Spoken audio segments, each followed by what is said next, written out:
I finished routing out the binding channel, started to install the purfling, and I also finished the top purfling channel. On the binding, I did most of the work with the router or the Dremel, and then I finished and tweaked it up with using chisels, razors, spades, X-Acto knife, chisels, anything to tweak it up. But after posting the part 1, I had a response from Mario Prue, and he suggested trying to do the top purfling by hand with some handmade chisels or what other chisels that I would probably have better control over it, and it'd probably be just as fast as with the Dremel. So I gave that a try, and I used a homemade chisel. This is from an old Harbor Freight cheap wood chisel set that they sell, and I ground down the tip and sharpened it. This is a good number 12 or number 11 veiner. Then I used some, and it went pretty well, and I do like it better by hand. It was maybe a little longer because I'm not that great at sharpening these homemade chisels. I improved that sharpening of that chisel, then it probably would have been a lot nicer. But the veiner did a real good job of cleaning most of it out, and then I squared up the channel with the chisel. As you can see, it worked out pretty well.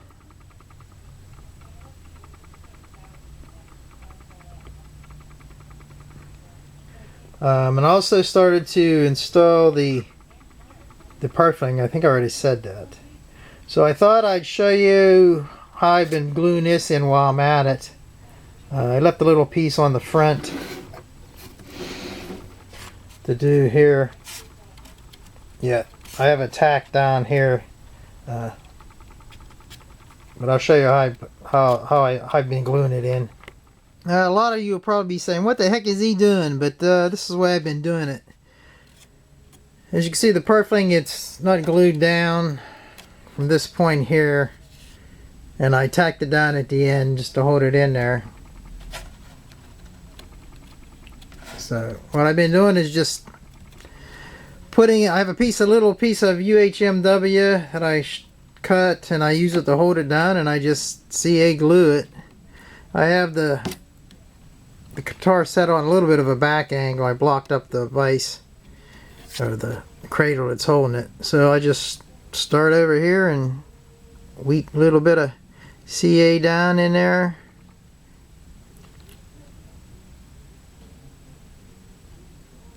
The least amount, then the better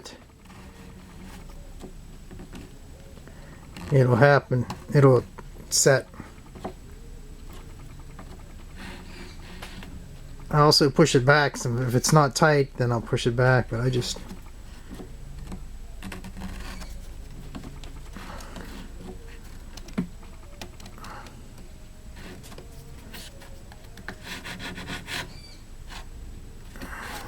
glued down. See, pretty fast. If you go light on the glue, it'll set pretty fast. So you want to kind of be quick with this.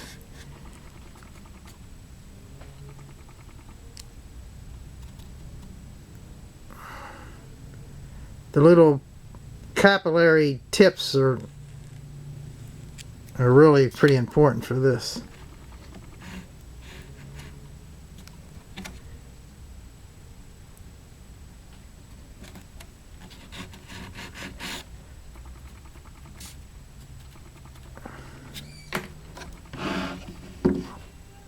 And I'll probably be able to finish it up.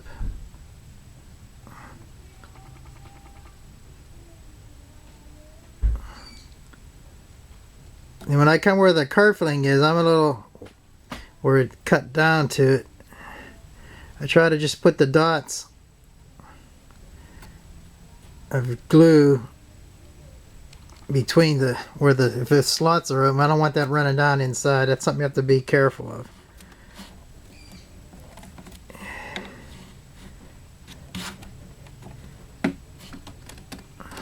The HW seems to be working out pretty nice because it also bend. So I could get it against the radius and try to hold it level.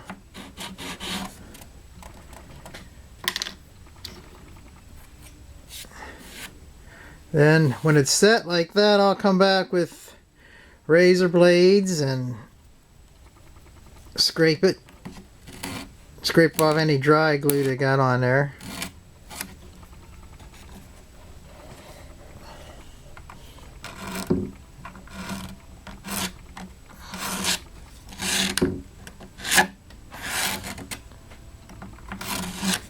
I also have another little X-Acto blade that I'll even use to get in the corner because it's nice and crisp. Get that glue out of the corner that's hardened.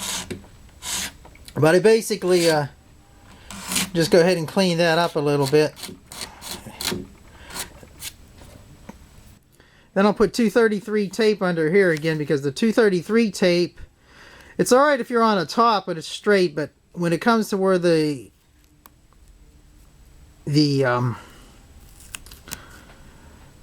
bevel curved pieces is, regular painter's tape or masking tape won't conform to the curve, or like this 233 it will, because it's got that elasticity to it. And then sometimes I'll get a chisel to go across there, but I'm trying to get it flush. But I'll kind of cut down. But I've been using a razor blade to kind of flush it up. It's a little hard to do with trying to keep it so you can see with the camera, but I basically go around and cut it back. Let's see if I try from here. And I kind of slice down because of the wood binding.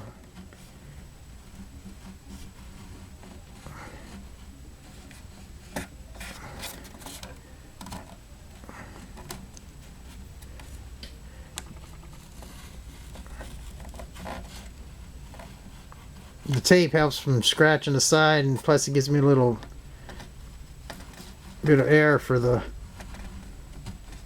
a little bit of room for the final. Pull the tape off and then take it really down to the wood. Sometimes I even use planes on this, but I should have mentioned I just like to take it a little bit at a time with control, because I get, this is wood purfling lines, and I get concerned about cutting in too deep, like, and I slice down because I get concerned about taking too big a chunk and the grain actually ripping out with these lines.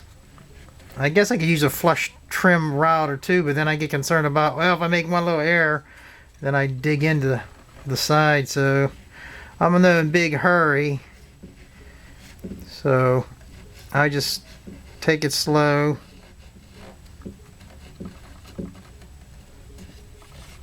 Sometimes I'll even get this little plane. It's razor blade plane from a hobby store. And I like to slice down because I want to cut that edge. Because with this wood binding, you always get, sometimes you get a little tear out on there instead of a crisp line. I think after I use up what wood veneer I have, I might just stay for black and white, stay with the fiberboard, because it kind of eliminates some of those problems. But there's several things I use to get it down.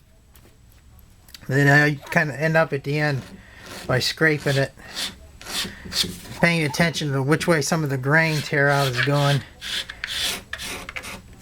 But like I said, you're probably saying, what is he doing?